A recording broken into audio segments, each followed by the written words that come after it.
Ladies and gentlemen, boys and girls, welcome to yet another episode of the 3 and the 13 show. I'm 3, jersey number 3, Varun.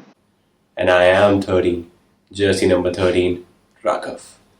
So today we bring to you the story of the first gymnast from Jamaica to qualify for the Olympics. She is a star in UCLA and her hard work is exemplary. In 2012, she represented Great Britain as a reserve athlete, and after countless hard-working hours, lots of struggle, she became the first gymnast from Jamaica to qualify for the Olympics. Well done, Danusia. You are an inspiration. Hi, my name's Danusia Francis and I'm a gymnast and I'm representing Jamaica at the Tokyo 2021 Olympics. Thank you so much for having me. Let's get into it.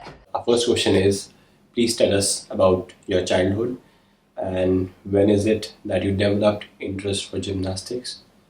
And also, when did you realize that you could make it big in sport?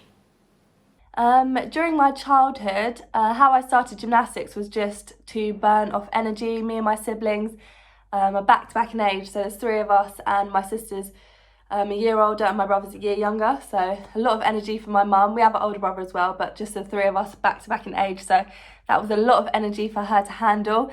So she took us to lots of different activities and we went to gymnastics when I was 5 and I absolutely loved it. And then when I was 6, I watched the Sydney Olympics and I loved Elena Zamlodikova. She was just amazing to me, her sass, her confidence, her charisma, and that was sort of the main motivation for me to then make the Olympics. So yeah, I always had my sights set on the Olympics from that young age, but I didn't really know it was possible till I sort of made the Great Britain team. And was obviously progressing in the sport, but as for sort of UCLA and other opportunities, I didn't really know about those till a lot later down the line. So it's been amazing to really go on this massive journey and see the sport from loads of different angles. So Danusia, you're the first ever gymnast to represent Jamaica in the Olympics. How does that feel? That record of being the first ever? So I'm the second ever Jamaican gymnast to qualify for the Olympics. I qualified for the test event back in 2016 as well, but they chose different athletes. So I'll be the second representative once I finally get to Tokyo. And this is just such an honour to me, not only to do the Olympics, but to also be in the history books for Jamaica. We're just really starting out in the sport, so to be part of that group that's sort of trailblazing and motivating and inspiring young gymnasts in Jamaica, it's amazing. So I can't wait for one day to see the Jamaicans sort of at the top of the podium, to have like full teams at the Olympics, and yeah, it's just really, really cool and such a, yeah, like I said, an honour to be representing Jamaica at the Olympics. You had attended University of California and Los Angeles for 3 years between 2013 and 2016. So how was the feeling being a part of one of the best universities in the world, and especially, the university has great sports achievements in the past, and were you always sure about this university or did you have any other options also in mind? So I was at UCLA for 4 years and it was unbelievable. I look back and I'm just like, wow, I was so lucky to have gotten that opportunity. I didn't really realise how big it was till I was there and now not being there. So after graduation, realising just how popular UCLA is, how prestigious it is. And I was grateful for it every single day. I loved the experience. I think NCAA gymnastics was my true calling. The rules, being out of 10, really make you have to think outside the box and stand out and really play to your strengths. So for me and my style of gymnastics, I think this was perfect. And yeah, I think it really just allowed me to be the best version of myself as a gymnast and as a performer. And UCLA was a great fit for me as a school too. So I loved it and I highly recommend college gymnastics to anyone that's thinking of it. And when I was thinking about going to university in America, I did kind of dabbled with the idea of other schools, but for some reason I had my mind set on UCLA, and it was my mum that pushed the idea of me going to college, and she was more keen for me to explore it than me. And I kind of said to her, oh, if I get a scholarship to UCLA, but I didn't really believe that I could. So when I did, I was like, okay, now I'm going to go on my recruit trip and see actually if I like this, and I loved it. So thank you, Mum, for, motivating and encouraging me to explore that option, because it was definitely one of the best decisions of my life. You've represented Great Britain in numerous competitions, the World Championships, the European Championships, and then you represented Jamaica in the Olympics. How does it feel to represent two nations? And what made you change your mind to represent Jamaica rather than Great Britain? Yes, I've represented the UK on several occasions, World and European Championships, and now I represent Jamaica. And they're not really comparable in that I was representing GB as such at such a young age. So the best part of representing GB is now I've got lifelong friends and obviously amazing memories, and obviously the achievements too, but it's more like the friendships that I made going through as a young child and then teenager, and just really having to work so hard. It's only those people that you did it with that can really relate. So yeah, I've got some amazing friendships from that. And now with Jamaica, being an adult and representing Jamaica, it's a whole different mindset, and that's not because of the country that I'm representing, it's more just because of my age.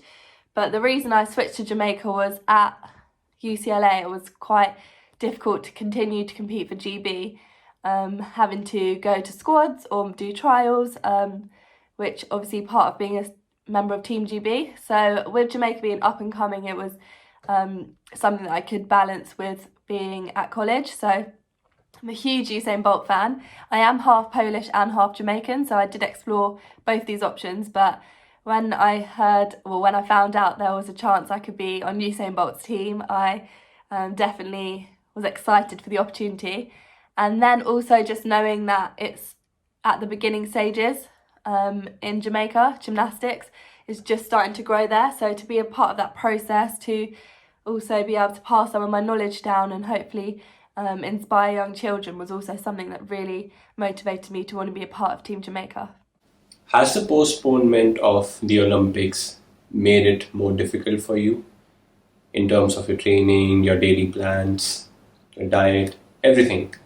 And since the pandemic started, has your training regime changed? So with the pandemic, we obviously went into a lockdown. So we were training at home just on Zoom. So our coaches did a really good job, kept us all in shape, kept us motivated, and I'm really grateful for that, because I felt like going back into the gym months later, it was quite easy to pick up my skills. My body was really sore, but I did feel strong. So yeah, it was really, really good that they were able to do that for us. And then we're still on slightly reduced hours just to make sure that our bodies didn't overload. But yeah, obviously the whole world's going through this all at once. So any sort of moments where I felt sorry for myself, I kind of just thought like other people have definitely got it worse. Obviously people are struggling for their lives in hospitals around the world. So yeah, it was quite easy to put yourself in perspective when everyone in the world's going through it and your situation's by far like not the worst. So even though the Olympics got postponed, and that was definitely something that I had to accept, there's definitely worse things, and it hasn't been cancelled, so that gives me the motivation to carry on every day. And I'm able to try some new skills, and my body had a few niggly injuries that have healed, so there's definitely been some silver linings as well. So yeah, crazy times, but we move. Injuries are part and parcel of an athlete's life. They claw their way into slowing the progress down of an athlete. How do you cope up with the injuries you suffer? What's that one advice that you can give to the aspiring young athletes watching this show that will help them unlock their potential? Injuries. So With injuries, the older I've got, the more I've been able to sort of pinpoint an injury before it might happen, which is something that you just learn when you sort of know your body and you know your pain thresholds. So, for example, like I've always had a bit of lower back problems. So for me, like I can endure quite a lot of pain in my lower back, but then if it sort of enters a higher pain level, then I'll know that I need to rest for a bit, or I need to be getting on strength exercises. So as you get older, one thing is definitely learning your body. But also when you are injured, it's just focusing on the things you can control. So at that moment, you can't control that you're injured. That's just how it is. And it's sad, but it happens to everybody in high level sport. So what you can control is working on the body parts that aren't injured. So if you've got an injury to your upper body, you can get your lower body stronger or more flexible. So yeah, just try to focus on the things that you can control and just know it's not forever. And yeah, just really try to stay positive. Easier said than done, but definitely possible. So stay positive. You have also worked as a stunt double. I'm not sure if many people know about this. So which was the most important role and the most fun role that you took up? Oh, the movies are just so interesting because they're so big. So I've only been a part of 2 because I'm just new in the stunt world. Let's see, which one was more interesting? Oh my god, it's supposed to be rapid fire. Let's go for Wonder Woman. Obviously, that was like my first taste of the stunt world, so what a cool sort of introduction. Yeah, so that'll be out in October, so can't wait to go and see it. Out of all the places that you've competed in, which stands out as your favourite? Probably Tokyo, which is exciting that I get to go back. I was there in 2011 with Great Britain for the World Championships, qualifying to the 2012 Olympics. So that was really, really cool. We managed to qualify, which was amazing. But we also got to see like quite a bit of the country and just had a really fun time overall. So can't wait to go back and see even more of Japan. I loved it that time, so can't wait. Okay. If not a gymnast, what would you have become? Quite tough. I loved drama at school. So maybe I would have tried to explore a bit of acting. But I think I probably would have... I love performing, but I also love the sports like competitive side. So I either would have been like performing, either dancing or acting, or maybe would have tried that, but maybe sports would have been, I don't know why I'm making this such a long answer, but I probably would have been better at doing like track and field or something.